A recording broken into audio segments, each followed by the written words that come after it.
Whitley Strieber, and you're listening to My Alien Life. Each of us really needs to be unbiased in our thinking, and I know that's hard, and in fact it's impossible. We all always carry some kind of bias, pro or con.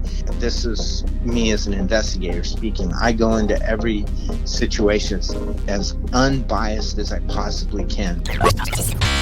My brain is in neutral in terms of whether this did happen or didn't happen, and what that allows me to do is to, take in the data, the evidence, whether it's, the eyewitness testimony, or if there's, radar, or photo, or video evidence, or trace evidence.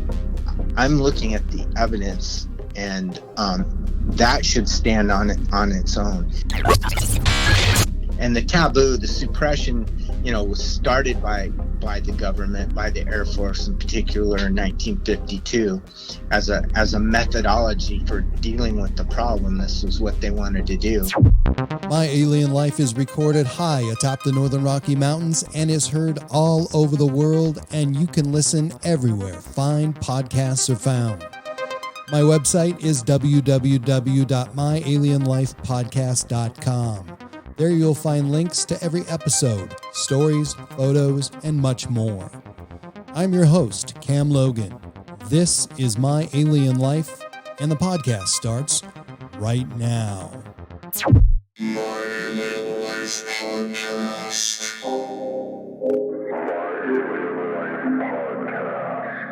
Three, two.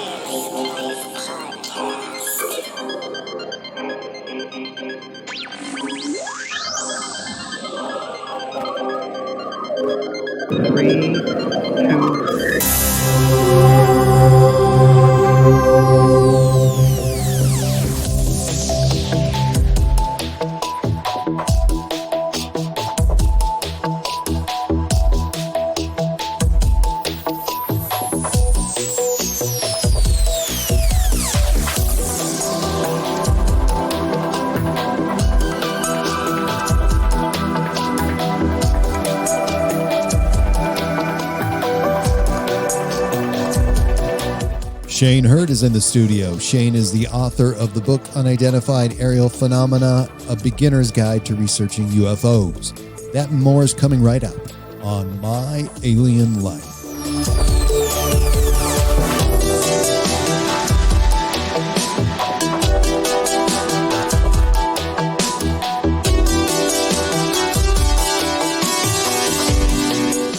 So you're getting a holiday today, right? Yeah. Me too. Yeah. Oh, really? Looking at the weather today, I can't believe coast to coast there's some nasty weather all the way down to Texas with freezing rain and snow, and it's crazy. I've never seen such a wide swath of ice and snow destruction from coast to coast like that in a long time. I know. I don't remember. So we've had below zero, and yesterday was, I think the high was 0, and so yeah, it's definitely different, especially when we had such a nice winter in the 40s most of the time, up until just now. Yeah, that's so weird how it does that. We've had it fairly good here, but we had a week or two where it really just took a dive, and now we're back up to about 70, which is still a little below normal for us. Right. At this time of year here in Phoenix. So, the weather has been pretty wacky. That's for sure. Well, I know we can expect the unexpected with weather. It's just now it just seems to be weirder to me than ever. But instead of us sounding like a couple old men talking about weather, which I used to, I used to say to my dad, is all you talk about is the weather. You're an investigator of UAPs, and I was just wondering, while I was getting started and thinking about some things to ask you, I was wondering how much you're able to investigate sightings and experiences just on your own, things that you're normally interested in. I know you wrote the book, A Beginner's Guide to Researching UFOs, but do you still look into just single events or events that catch your eye from time to time? Well, yeah. So, I have a fairly heavy load for my MUFON cases. I get like, 2 to 3 a month, sometimes 4. And it takes a couple weeks to work through a case. So just on that volume alone, I keep quite busy. I still have a full-time job, of course, and I have a little horse ranch and, big family and all those responsibilities. So that keeps me pretty doggone active. But I also, kind of keep up on things from a media perspective. I'm a member of Rogue Planet TV with Jason McClellan and Maureen Ellsbury and Ryan Sprague. And so we're always looking at a lot of the stories that are coming across today, and we kind of delve in and research those and, research older cases, classic cases even, because I think you can always, tease out details and information from any kind of case like that, and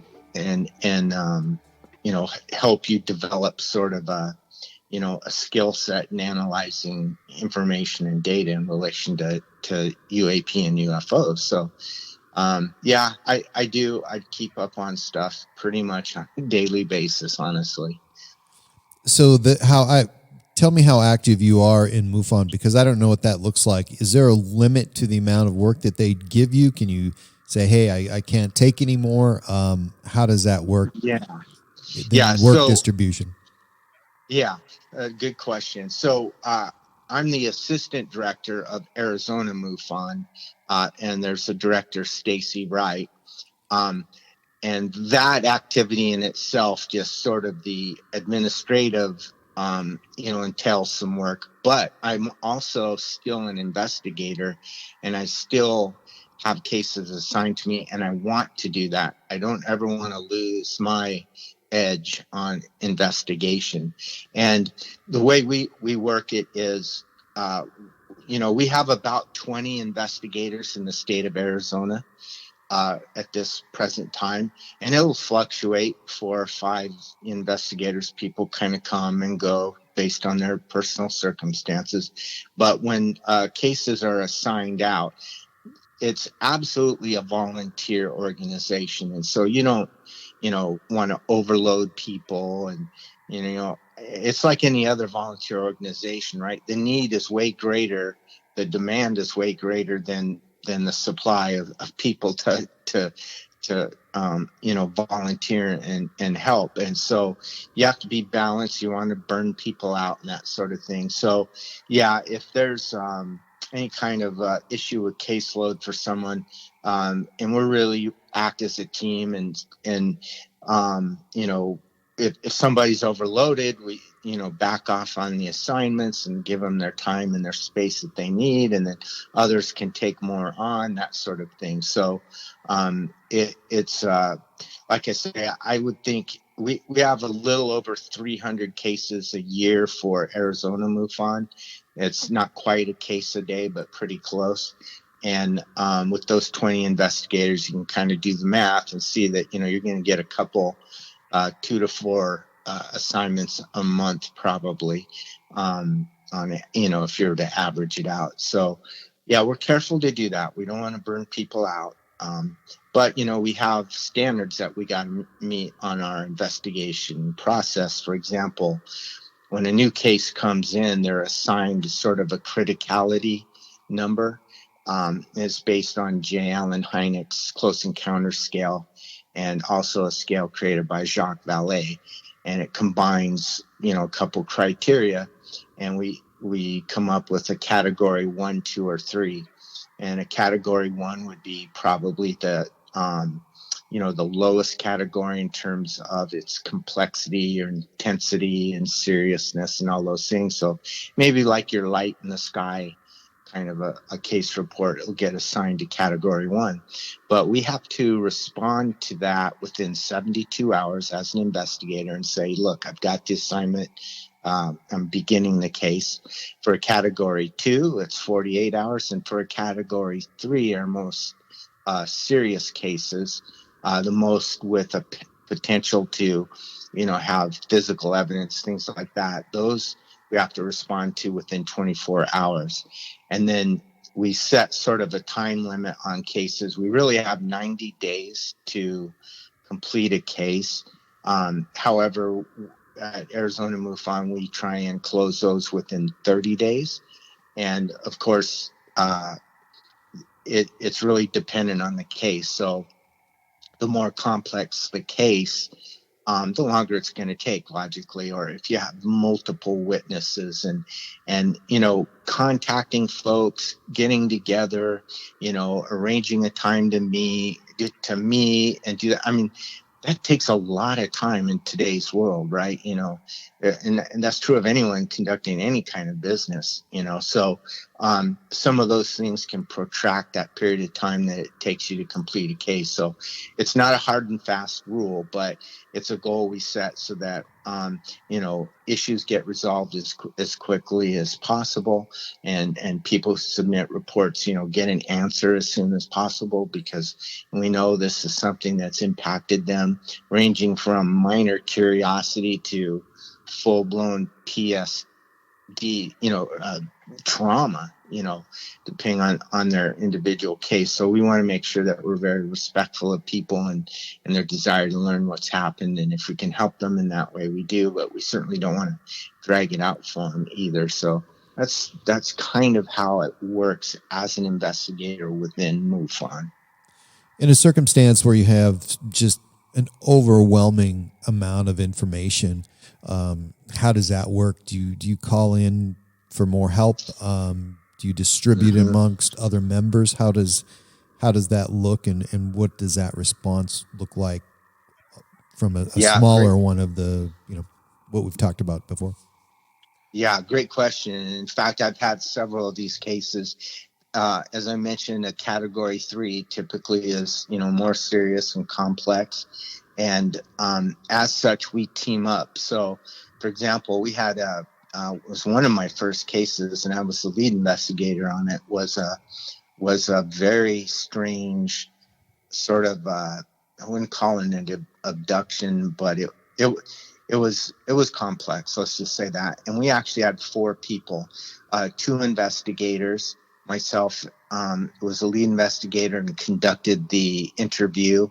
We had a second investigator that basically stands back a little bit, listens and watches and kind of helps, fill in any blanks, or if the lead interviewer forgets something, or, something needs clarification, they can assist that way.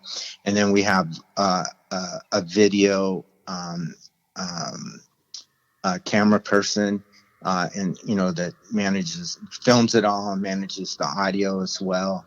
And then we usually have like a notary who is also another investigator, in fact our director, and so a team of 4 people, and we get together. And I've done that maybe about 4 or 5 times with some really interesting cases, and especially when you have like any field investigation that you have to do, like a landing site or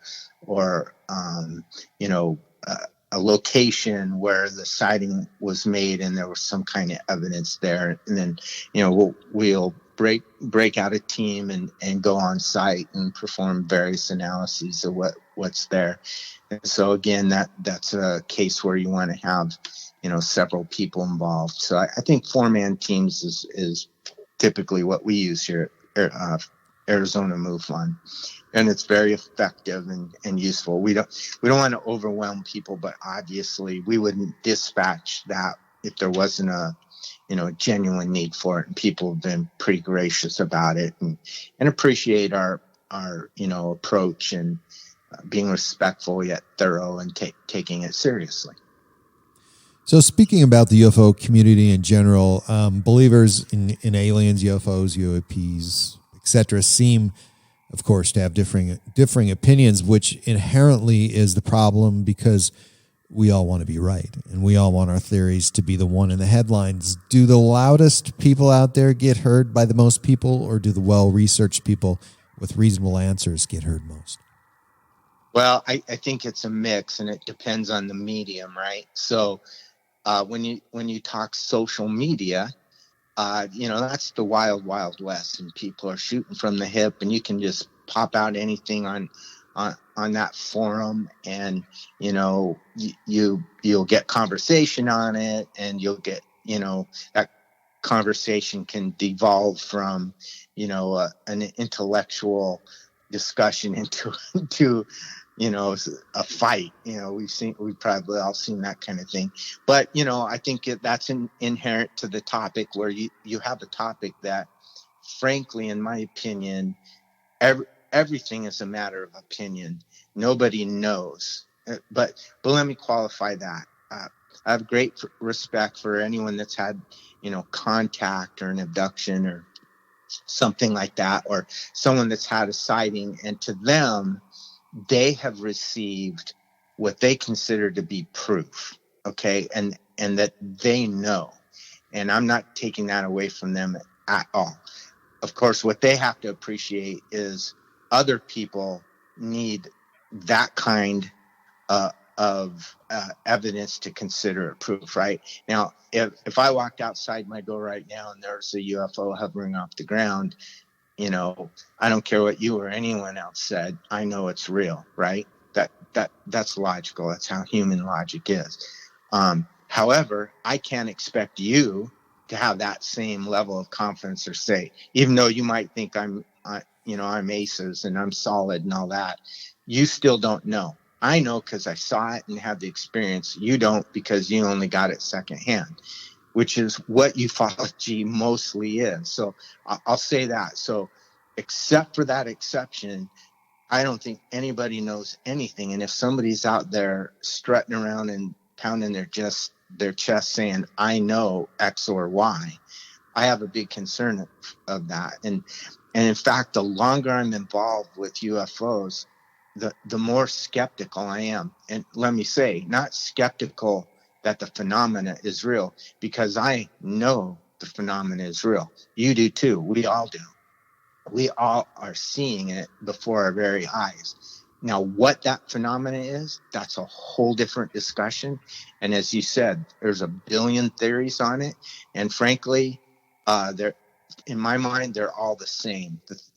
They're all theory. None of them are proof. So I'm not going to dogmatically say theory X is right and theory Y is wrong. No, I don't think anyone being intellectually honest can do that. We don't know.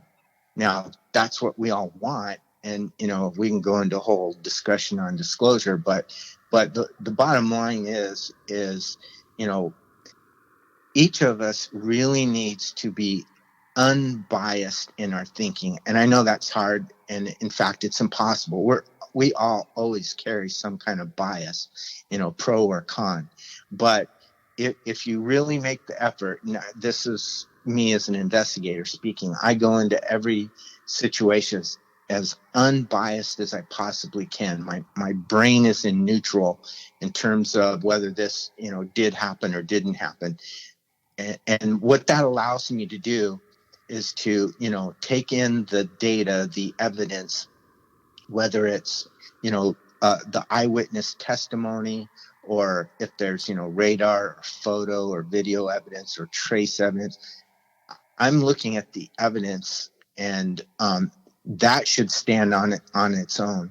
And then, if you compile all of that data and evidence, yes, you can form a hypothesis and make a conclusion. But even at that, look, I wasn't there. I didn't see it. I can't say I know that was an airplane or I know that was a flying saucer. I will never know. I wasn't there. I didn't see it. But the data that's collected and analyzed can get you closer to knowing. There are certain things you can rule out. And an investigation is largely that, a process of elimination.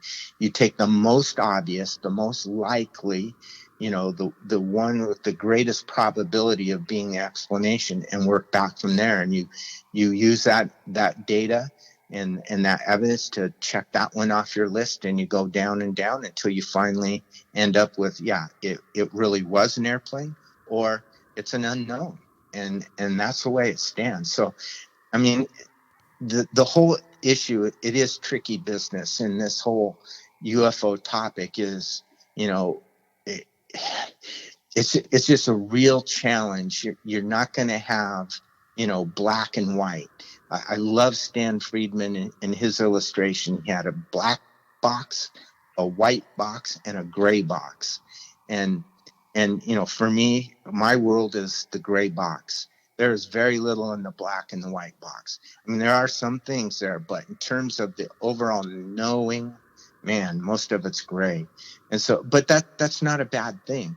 And I always tell people, if you're into ufology, to get that end result, that, knowing that what this is, if that's your motivation, you're probably going to get worn out and disappointed, because, that hasn't come in 75 years. And based on that, I see no reason why that won't continue. But, I do have different ideas on disclosure. I mean, I think we've already seen it and are seeing it, and we'll see more of it. But that's a different thing.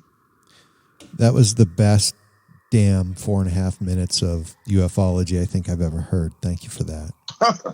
Oh, really? Well, I mean, you said all the right things, according to me, I guess. So in my biased opinion, because I agree with you 100%.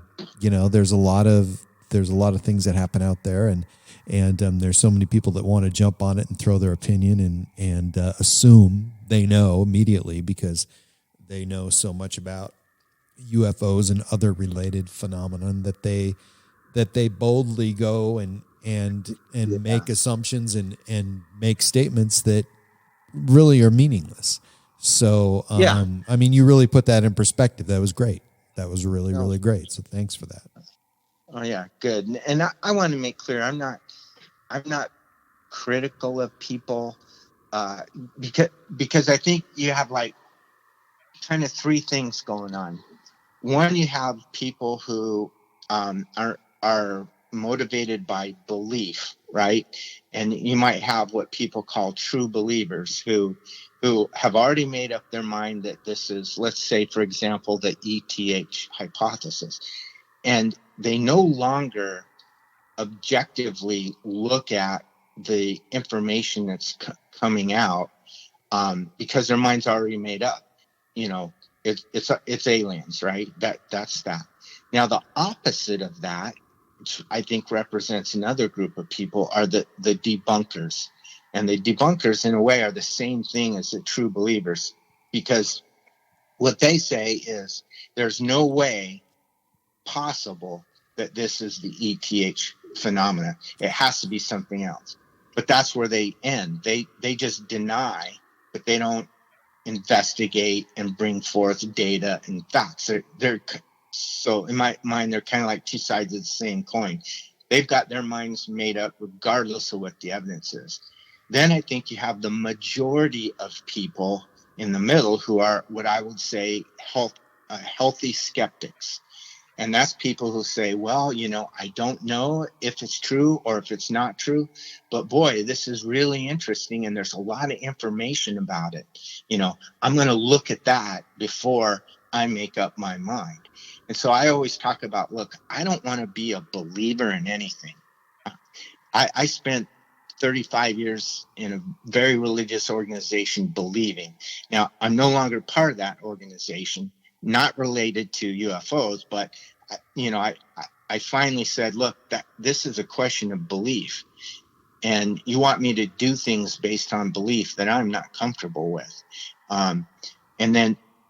So what I want to be is a knower. And I'm okay and cool with, give me tons of information. In ufology, I always say it's like wheat and chaff. You have a lot of good information, but you have a lot of chaff like bad information. But you, as an investigator or a researcher or just an interested party, you really need to calibrate your bullshit meter, and be able to filter the chaff from the wheat. And that's easier said than done. I grant you that. And I've evolved even over these last this last decade of being involved with this, to where what I once thought was wheat is now chaff, and then there's some chaff that now I think is wheat. But that comes with experience and knowledge and understanding, and all the things that human logic demands of us. So that in that way, I really see that's what represents ufology. And so I always recommend a new person coming in is just look, be open-minded, but not too open-minded. Don't be gullible, and don't be too critical, because that doesn't get you anywhere either. So, and I'm sure it's different for all of us, and I'm not saying this is the only correct view to have, but in my mind and my experience has been that this has served me well. I've read hundreds of books and hundreds of videos and DVDs, and I've gone to many conferences, and I've hung with all of the other people who are very involved with ufology, and have formal discussions and informal discussions. I've conducted interviews, I've been interviewed, all of those things, and all of those are really great experiences to help you calibrate your bullshit meter, and so that you're not going to get you're not going to fall into the category of true believer, and you're not going to fall in the category of a debunker, because none of those go anywhere. That doesn't advance ufology anywhere. That just makes for the environment that we were talking about earlier, where people just want to, argue back and forth and fight. And it's just a complete waste of time. And, I'm 60 years old, and I don't have time to waste. I want to deal with this as, logically and, scientifically and reasonably as possible. Very good. I think if we made a list of things, let me rephrase this. If we made a list of beliefs that we have, we would be surprised.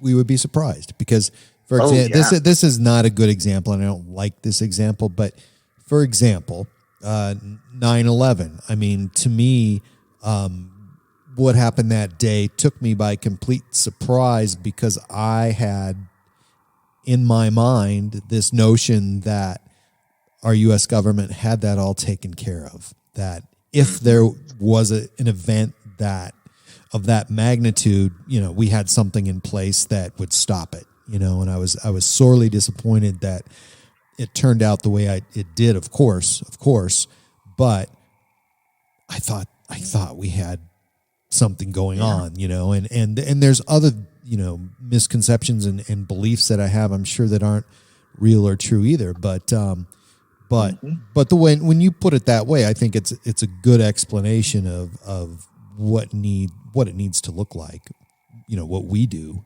And let me ask you this though: what in your experience, do you have statistics? Does MUFON have statistics? Do they look at Americans and try to determine who has had some sort of UAP, UFO, or alien experience? Are there some numbers, percentage-wise, of people that are experiencing out there?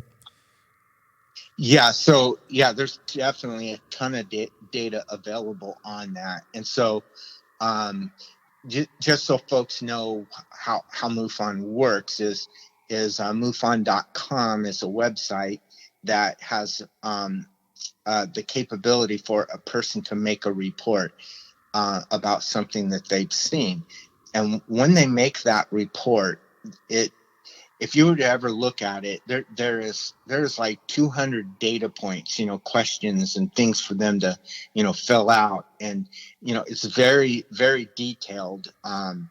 And all of that data, just how a database works, right? There's tables, and it has, each of those are searchable data. So this database, ultimately, if you were a researcher and you wanted to know, hey, how many, sightings happen in the month of June, or in summer weather or winter weather, or there's just a million things you could ask. it has a capability to tease that out. And so, like, as far as statistics go, you know, I gravitate towards kind of a general statistic in terms of the number of sightings that end up being, identifiable versus unknowns. And so, like, you'll hear a lot of different percentages. You'll have, I say generally 85 to 15. 85% of sightings can be resolved with, prosaic things. Misidentifications is mostly what it is. But 15% are unknown. Now, that's kind of arguable, that percentage. I think you could make a case for it being 5% and 95%. But no one's got that exactly knocked, right? And you know what they say about statistics, right? Or I think it was, Mark Twain, there's little white lies, there's low down dirty lies, and then there's statistics, meaning statistics can be manipulated to prove, your point or disprove your point. It's crazy. But so I'll just say in that range. Now, in terms of like how many reports we receive that are abductions or contacts versus UFO sightings, I don't have that off the top of my head. And what I will say is, for many, many, many, many years, up until recently, the majority of the reports for MUFON are UFO sightings.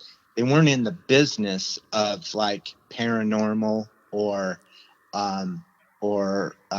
abductions per se. However, in the last few years, that has changed in that,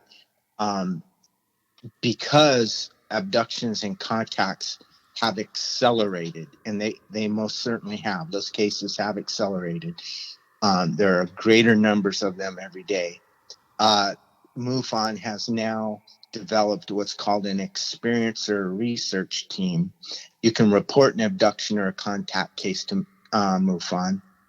You report it in the same way you would a UFO, but it goes down a little bit different path.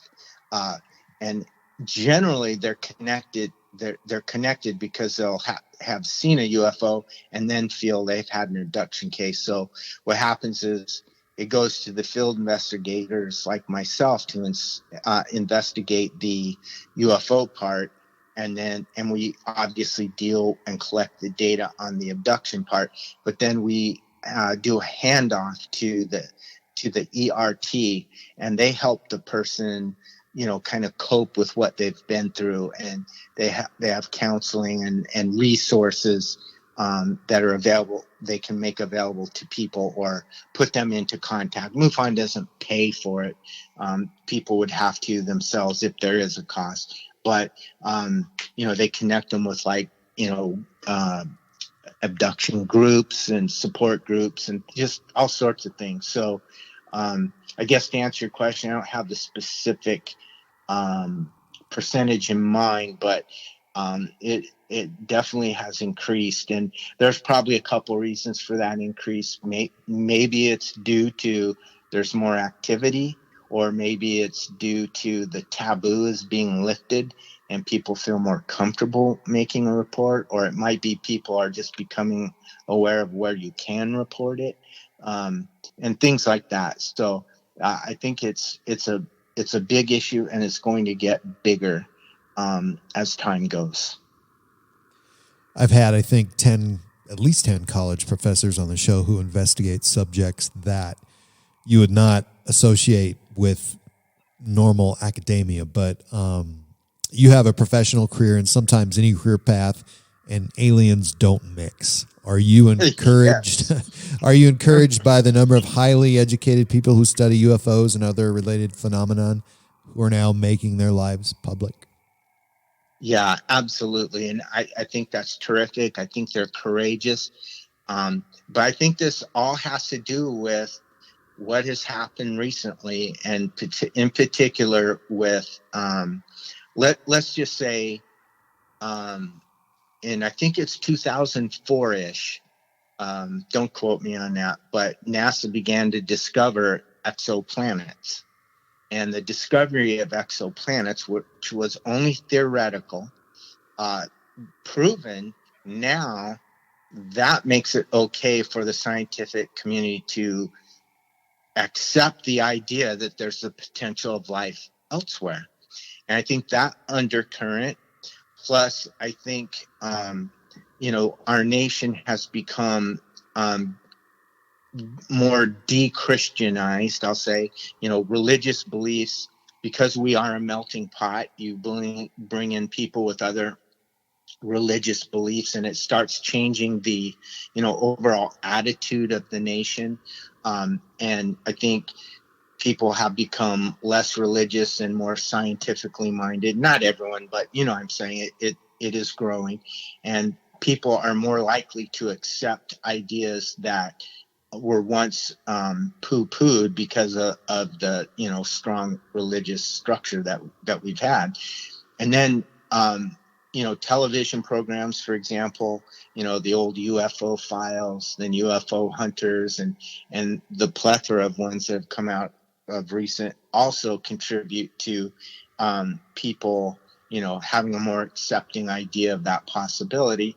And I think a big one has been Ancient Aliens. I mean, that really has touched a lot of people and made people willing to openly question our norms and our paradigms that have really locked people in for so long. So then in 2017, when the TTSA released the information about ATIP and those 3 videos, what was really interesting to me, I think you could write a whole book on it, is the response of the media and how they went from, making fun of it and playing the X-File themes and all that to taking it seriously. I think that has had a huge impact on, in particular, the folks that you're talking about: academia, scientists, military, law enforcement, politicians. It's made it possible to have a discussion about it without being ridiculed. And so I think that is absolutely huge, and it explains why we're seeing not just a rise in cases and experiences, but a rise in people reporting them and willingly talking about them, which is huge. It's so important because I think we have 75 years of data that has been compressed and hidden, and again, that's because of that taboo. And now that's why I think it's important to look at our classic cases and go back, because there is probably stuff there that would be extremely valuable to us now, but it was just suppressed due to this taboo. And the taboo, the suppression, was started by the government, by the Air Force in particular in 1952, as a methodology for dealing with the problem. This was what they wanted to do, was to just ridicule people into not reporting or whatever. And that's worked for 70 some years, but now it's really going away, and people even self-censored themselves because of it. And now that's not happening anymore.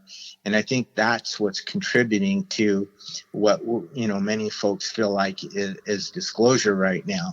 And it's really because the taboo has been lifted, and it's okay for very serious people to have a serious conversation about what is a very serious topic.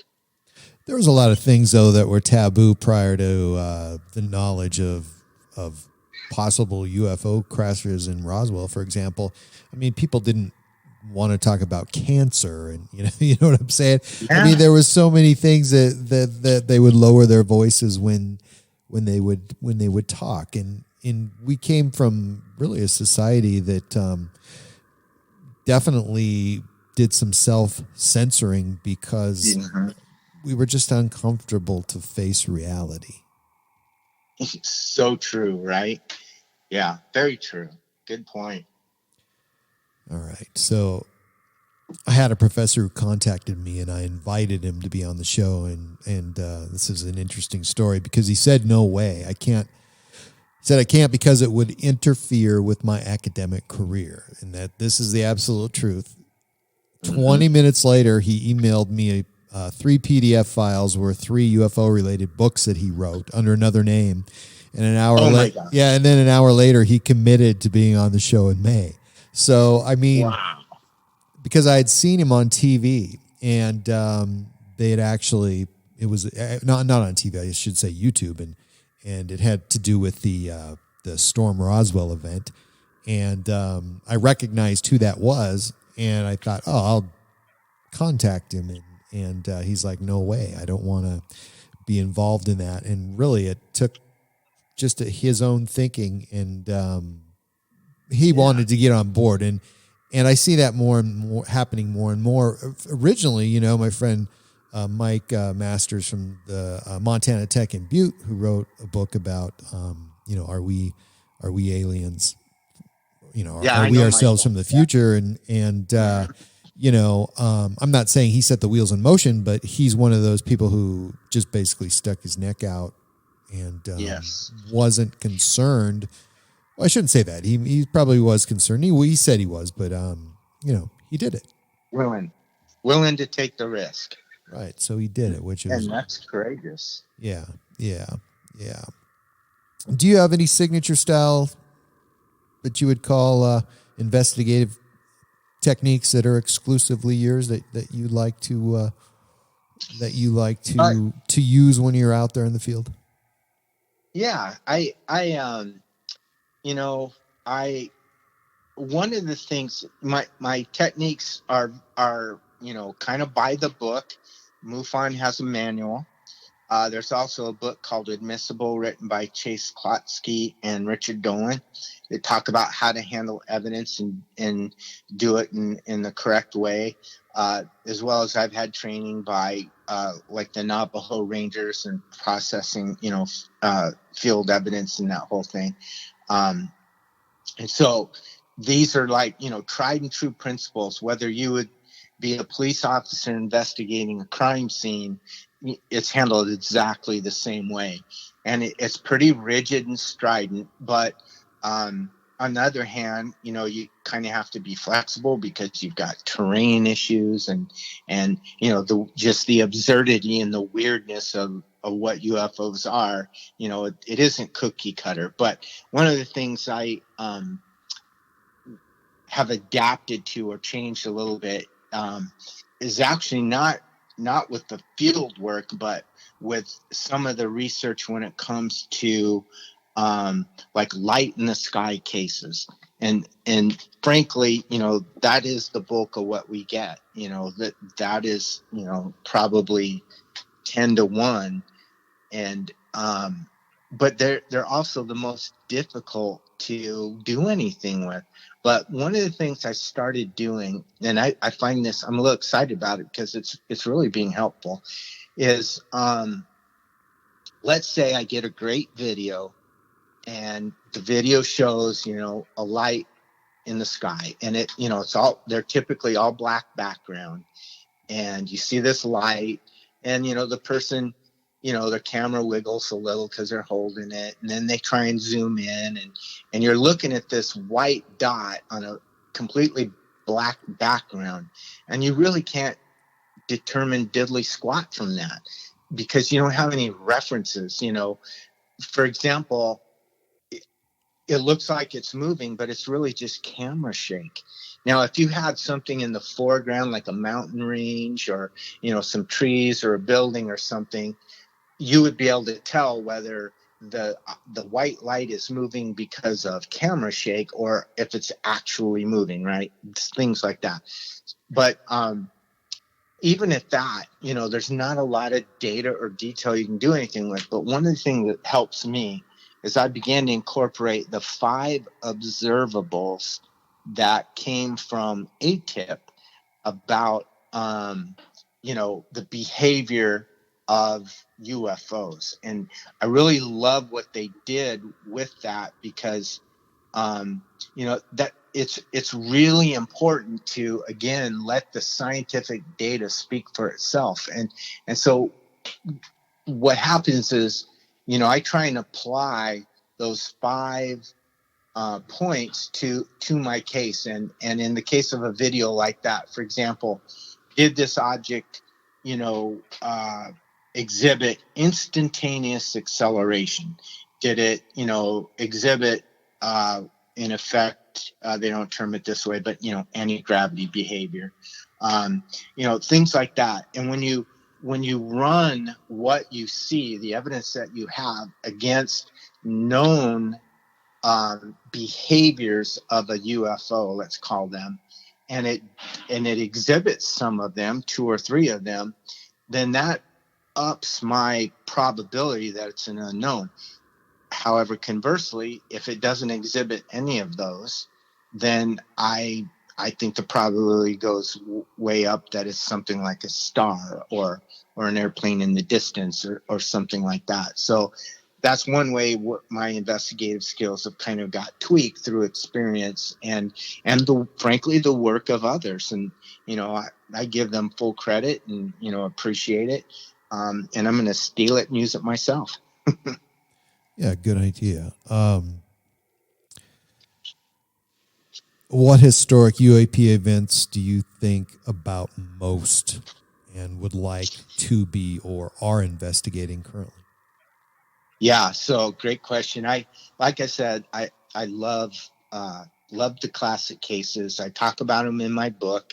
I'm on a podcast with Jason McClellan called Old Fashioned UFOs, and we talk about these cases and some of the great ones. I mean, one of my most favorite is Socorro, New Mexico. I think it was 1964 with the Lonnie Zamora case. That one even befuddled J. Allen Hynek. It was really the case that, caused him to shift from basically debunker to believer. And for good reason. It had a lot of great data. The witness was excellent and all these things. Another one that really is, I think, seminal and important in ufology is the Phoenix Lights case. Now, I do have a bias towards that because I was here. It's in my hometown, and I know what I was doing that night. Now, I didn't see anything, but the firestorm of media attention and stuff, whatever it was nationally, it was 10 times as much here locally. And again, and the reason that case is important in my mind is, it was a mass sighting. Thousands of people saw this. In fact, there's an exhibit in the Arizona Historical Society Museum of the Phoenix Lights case.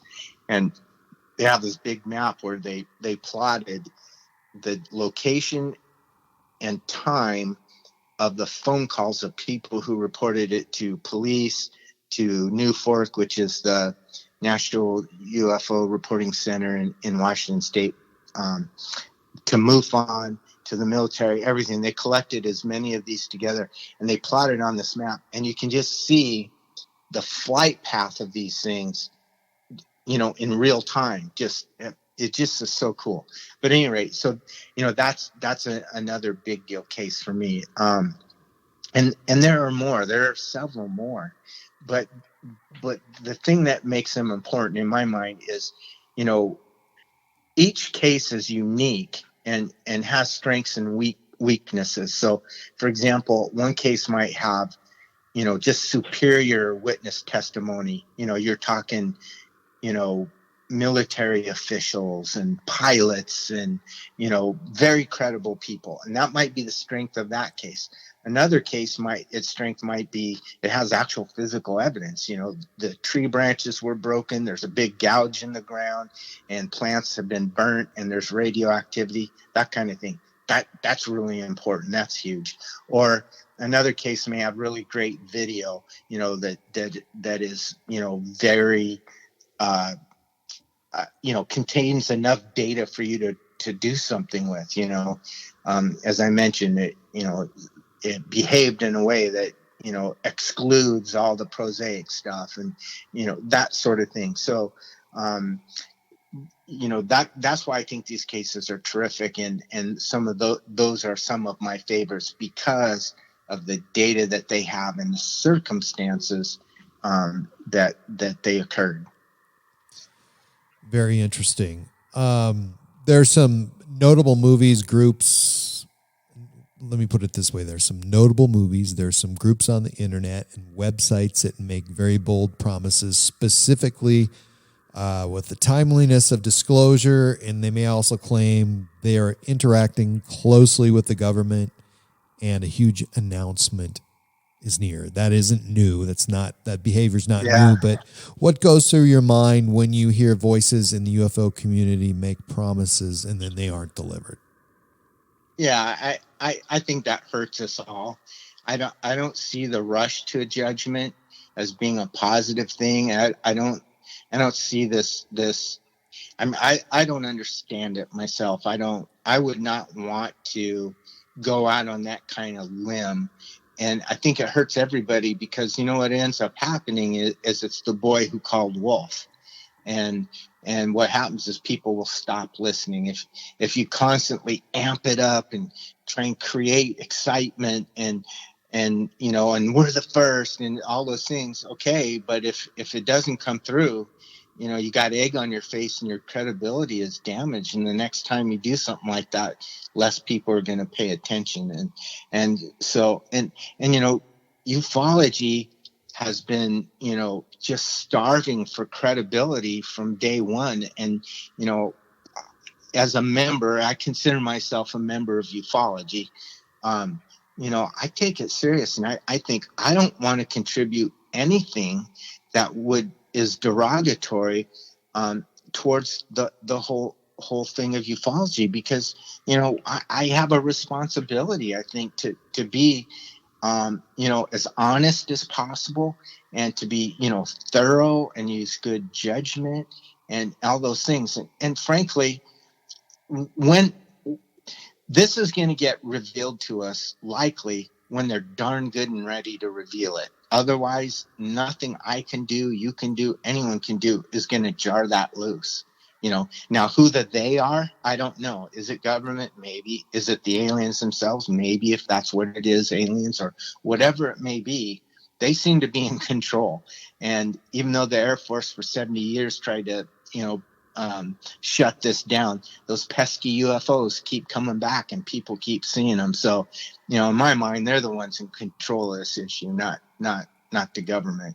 They do their best, but they don't have it. So I frankly, wish that people would take seriously their responsibility, whether they're a podcaster, whether they're a researcher, whether, an investigator like myself, whoever's involved, and you're out there, making your information known to people. I just say, please, please, please be as credible as possible, because, this thing is growing. And it's the very reason I wrote the book, is that ufology was a narrow scoped group of people.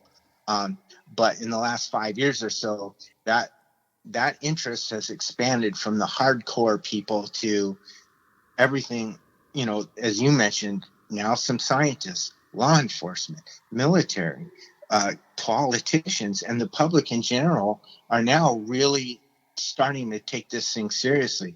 Well, please don't muck that up. Act in a serious way, so that they understand, that there is something real and credible here. And to me, I just think we all have that responsibility.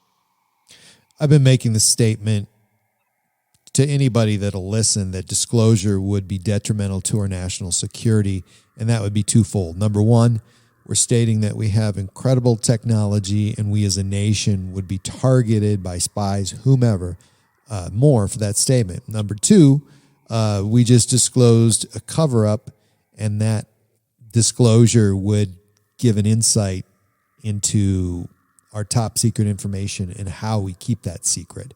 How we train people and how we perform disinformation. So there's a lot at stake, though, when we disclose this. What's your thoughts? Yeah, I think without question, there is an intelligence and national security element to this. Okay. And, the likes of ATIP, frankly, I would be upset as a citizen of the United States of America if our government wasn't taking it seriously, wasn't studying it, wasn't making plans to deal with it in our behalf. That has to happen. That's their job. That's why they exist. The military intelligence, that's why they exist. And they are doing their job when they do that. Now, however, the flip side to that is, and I think most people would acknowledge that it is very easy for an authority to overreach, and look, I've worked in government for 20 years, and I know exactly how this works. And, you have a responsibility to the public to, protect them. And it's pretty easy for you to justify cranking up or cranking down on information in order to do that. However, it's not always the right thing. And I think the revelation of an ETH or, of ET would be, a paradigm shattering thing for the entire world. And the institutions would be affected, religion, the economy, education, you name it. It would affect everything. However, so what?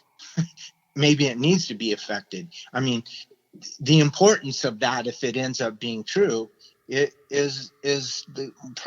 would be the greatest development in the history of humans, ever. And so it is a big deal, but we can handle it, and there's no doubt some people would wig out and some institutions would suffer, but we are the most adaptable presence on this planet. Human beings, we can adjust to anything, and we would adjust. And I think you would have a minority of people that would lose it, but the majority would not. You might freak a little bit for a couple of days or a week, and then you know what, the reality of putting food on the table and going to your job and paying your mortgage and taking the kids to school and mowing the lawn and just blah blah blah all the life would help see it in context. Now, it would be different if it was like Independence Day and they came here and shot us all up, which is ridiculous. But let's say it were like that. Yeah, that's going to have a catastrophic effect. But if it goes like the way it's been going for the last 75 years, it's not going to be the earth-shaking thing that in the 50s they thought it would be. Society has changed greatly in a lot of ways. We already talked about the paradigms of religion and politics and things like that. Things are very different than they used to be, and we've adapted. So I think I don't criticize the government for taking this as an intelligence issue. I want them to do that, but I want them to stay within their boundaries and not make the decision for everybody on something that it is going to affect the entire earth. So yes, protect our national intelligence the best you can.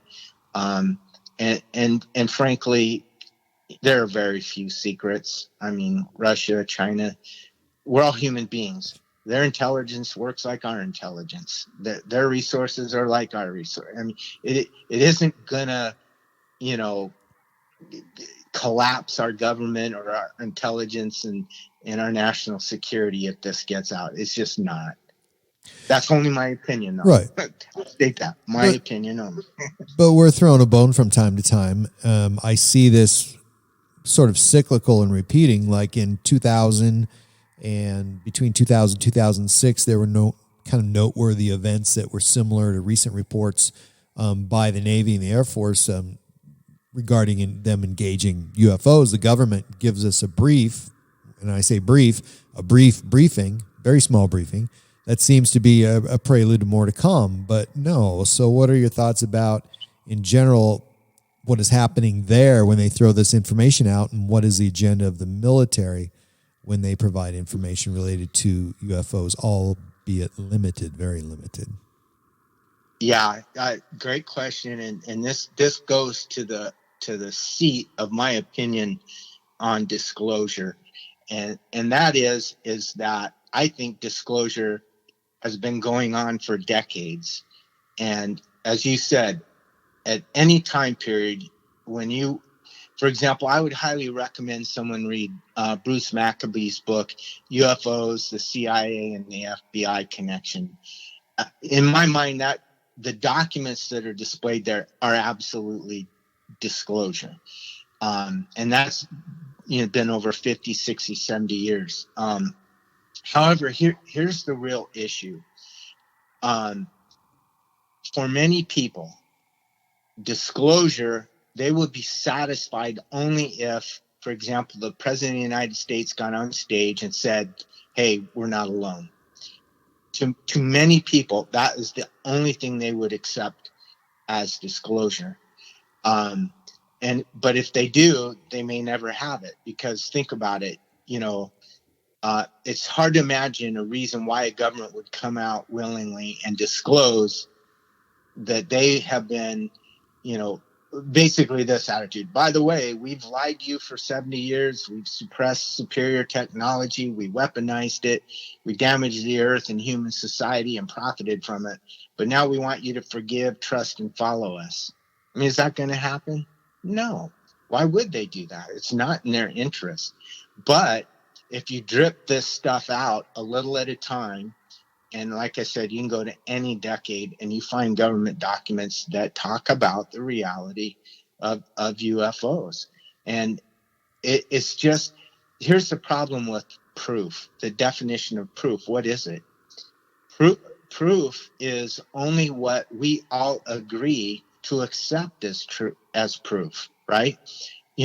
So for some people, like I said, it's just going to be the president saying it. Nothing else is going to be it. And, we've seen the likes of people who, you can see a video and that video looks like a flying saucer, but are people going to accept that? No, not on its own, nor should you. There's more to it than that. But do you see my point is that, that disclosure is different to everybody. Yes, it is. And we're not going to agree on what is proof. And until we all agree that it's proof. I mean, it's a weird dichotomy, but as I mentioned, my opinion is we've had what I'll say is super strong evidence to the extent that I would consider it proof in terms of documentation and we've all seen testimony from whistleblowers and all these things. Like any single piece of data on its own is not enough, but you get a preponderance of evidence, then I think you can get there and consider it proof. But that proof is really in the eye of the beholder, and I think that's going to be the big challenge, is getting everybody to agree that this is proof. Short of the whole scenario where big UFO lands on the White House lawn, and CNN's there and everybody, and they come out and shake hands and blah blah. That might do it, but otherwise people are it's just not going to be easily accepted. But in my mind, it's already happened, and we're seeing it today, and everything that happened in the past we see today is going to happen tomorrow. There's going to be, as you said, these little drips and drabs, and they'll release a little bit of information here, and they'll just see how it, see what's done with it. They probably watch the UFO community and the general public and the media and see what they're done with it and how they react. And if it's, not too harsh a reaction, and maybe they'll do some more. And it's just that kind of concept. I know it's kind of a cliche now where people say, I think of the movie Paul and where he says, my image has been put on T-shirts and lunch boxes and stuff for 70 years so that when we finally do meet, you guys don't have a, spaz attack.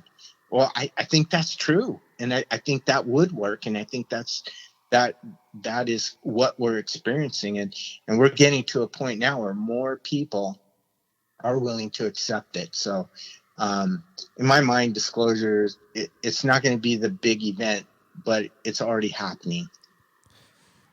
And it's true. And there's non-believers. I mean, there's things that happen that are newsworthy every day. And there's people that deny just about everything, or a certain part of our population that will deny just about anything. So this, we aren't the Lone Ranger out there, man, because there's Holocaust deniers. There's, COVID, of course, deniers and everything. So I don't even know why we would expect anything different from this, because this is such a unique thing to our culture. And that's, whereas we're looking at a possible other culture that probably doesn't mirror us. And, it would freak me out, Shane. Oh yeah. Yeah. I actually, there's a chapter in my book that is based on a paper that was written by, Raymond Duval and Alexander Went, and they're political scientists. They're not even UFO guys. And they put out a paper, and I highly recommend people read it. It's called Sovereignty and UFOs. And the premise and the underlying premise, it's a very complex academic document, so it's a challenging reading. But one of the things they talk about is human beings are what's called anthropocentric. And what it boils down to is we're human beings and we think like human beings. And we project that on others. So when we think of aliens, we project how we think and feel on them and assume that they think and feel the same way. Yes, we do. Right? Yes. But that could be the case. Because maybe there are certain norms in the development of life in the universe, maybe, but it's just as likely that they're nothing like us. And so that in a way is a handicap to us, that we can only think in terms of how we think and feel about things. And it's logical. I'm not criticizing us as humans. We're not idiots. We're very intelligent, but we just have this inability to, see it from someone else's point of view. And we can see that even amongst ourselves, right? Whether it's religion, politics, or whatever, it's very difficult to, even though we're all human beings, we can still think enough differently that it creates conflict. So, I think that is one of our issues that we have to deal with. And, I'm hoping that, they're not so vastly different that we can't communicate. But, based on the evidence and things we've been seeing over the 70 years, there's some enough of a relationship or ability to, communicate that there appears to be some sort of coexistence here. But whether it can go any further, I just don't know. Again, it's all speculative, but I just try and keep an open mind about that we've got to just be really open to some really potentially extremely strange ideas. In my opinion, they have two things in common with us, and I'm talking about aliens. And two things, and that's it. They protect and perpetuate their species. And,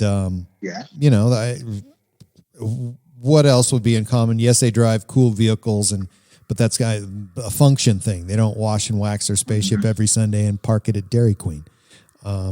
It's, right. It's just a survival, and that's the part of every species is to survive. Yeah. And an octopus does it completely different than we do, but they protect and perpetuate their own species. So beyond that, I couldn't even imagine them even functioning or being close to us in any way. Yeah, that's a great point. Yep. And that's really the only point that I would make that I would argue to my grave. You know, I'm very opinionated about everything, but that's really it.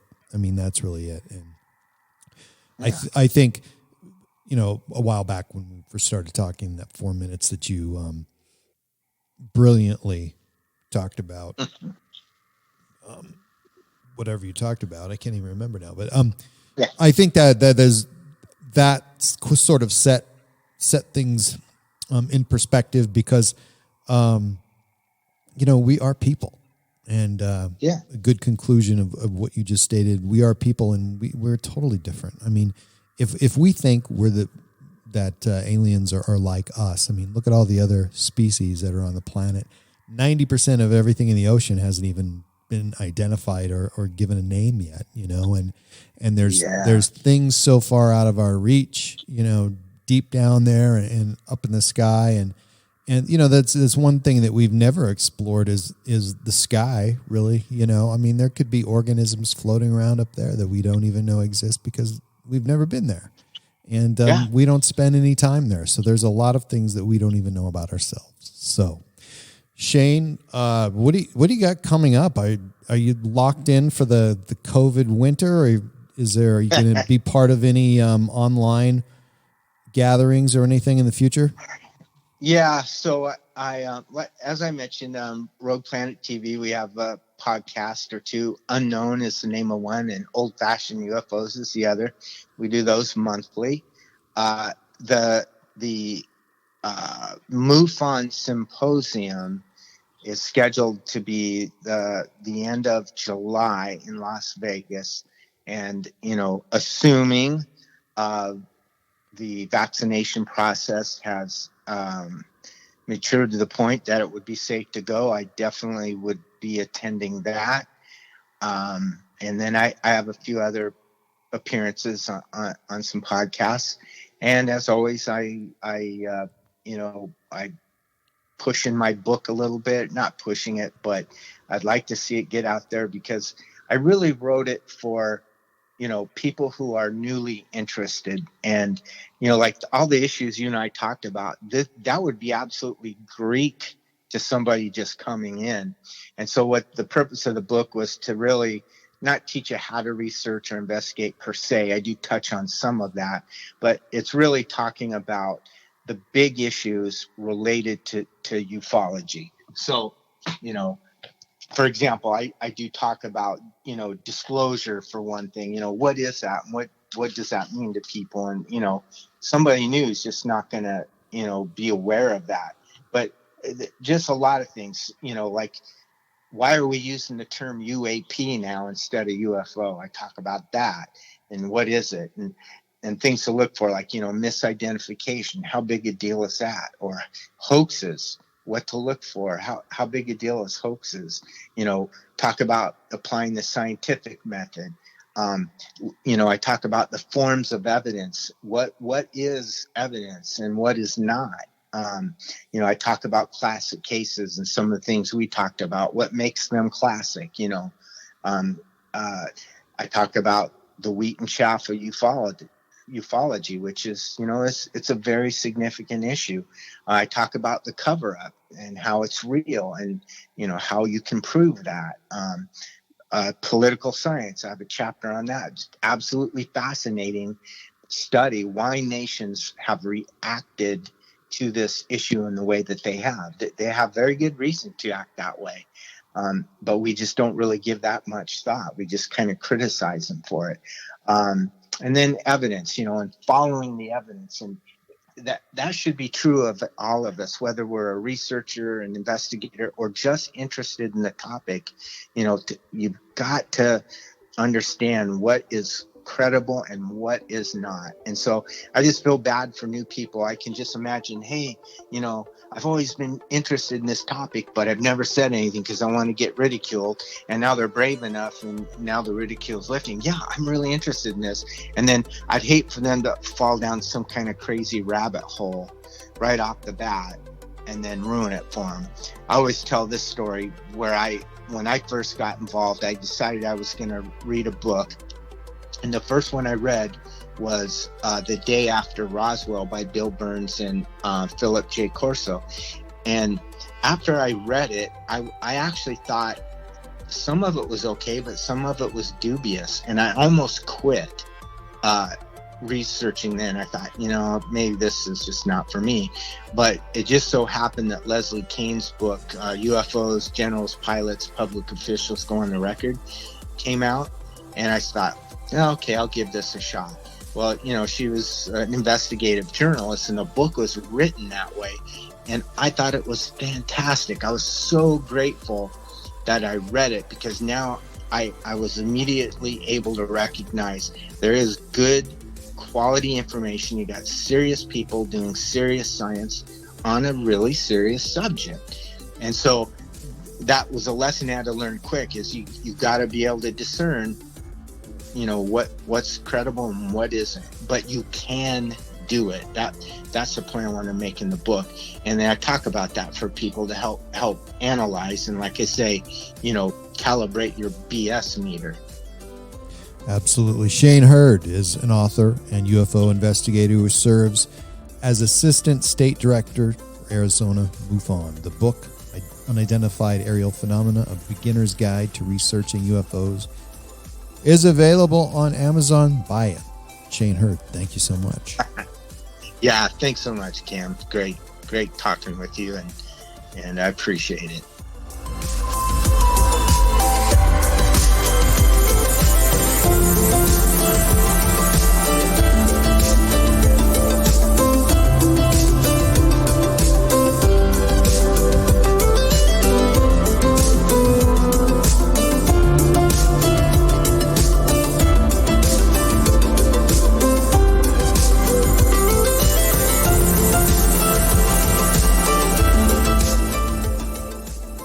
You can find my website at www.myalienlifepodcast.com, and please subscribe to my latest downloads at iTunes, Spotify, Stitcher, and at podbean.com. And please follow me and like me on Facebook and Twitter. My Alien Life is written and produced for broadcast at Studio 254 in the Northern Rocky Mountains. The music you are hearing is produced and created by Elion. You can find all Elion's work online at Heart Dance Records.